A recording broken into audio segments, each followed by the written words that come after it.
எதிர்நீச்சல் journey வந்து யாராலையும் explain பண்ணவும் முடியாது.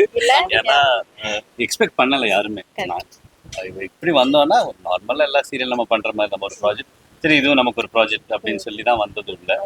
பட் இங்க வந்ததுக்கு அப்புறம் சாரோட டைரக்ஷன் நம்ம வெளியே சொல்ல வேண்டிய அவசியம் இல்லை, இஸ் ஆல்ரெடி ப்ரூவன்.